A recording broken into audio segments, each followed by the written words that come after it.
अस्सलामुअलैकुम दोस्तों, तव्हां ॾिसी रहिया आहियो आसान टीवी सिंधी ड्रामा ज़ार ज़िंदगी जे टॉपिक ते अॼु तव्हां ॼाण हासिल कराईंदासीं, जेको तमामु बहितरीनु कहाणी आहे। स्टोरी साईं नूर ज़हूर जी डायरेक्टरी में थी रहियो आहे। ड्रामो तमामु कामयाबु सब सीरियल आहे।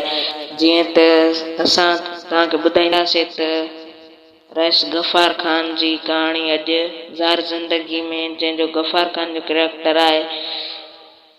वीडियो शुरू करण खां पहिरियां असां नंढड़ी रिक्वेस्ट आहे त असां चैनल खे अञा ताईं सब्सक्राइब न कयो त सब्सक्राइब कंदा ऐं लाइक कंदा ऐं कमेंट कंदा ऐं शेयर कंदा, तव्हां दोस्तनि जी वॾी महिरबानी थींदी। सो दोस्तो, टाइम वेस्ट न पिया कयूं, वीडियो शुरू पिया कयूं। रईस गफ़ार ख़ान तव्हांखे तमामु जल्द ॾिसण वटां मिलंदो त रईस गफ़ार ख़ान खे क़तल कयो वेंदो। इन ड्रामे में तमामु साज़िश थी रही आहिनि। रईस गफ़ार ख़ान जे लाइ तमामु जल्द रईस गफ़ार ख़ान खे मारियो वेंदो।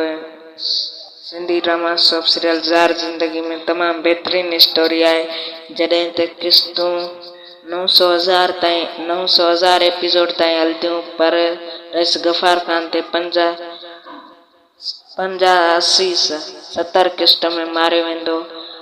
तमामु जल्द तव्हांखे ॾिसण वटां मिलंदो त रईस गफ़ार ख़ान खे क़तल कयो वेंदो।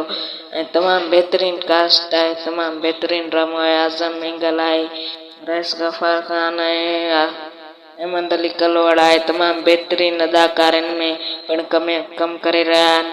तमामु बहितरीनु स्टोरी आहे। अहिड़ा ई मज़ेदार वीडियो ॾिसण जे लाइ असांजे चैनल खे सब्सक्राइब कंदा ऐं लाइक कंदा ऐं कमेंट कंदा, तव्हां दोस्तनि जी वॾी महिरबानी थींदी। सो दोस्तो, अल्लाह हाफ़िज़। नेक्स्ट वीडियो में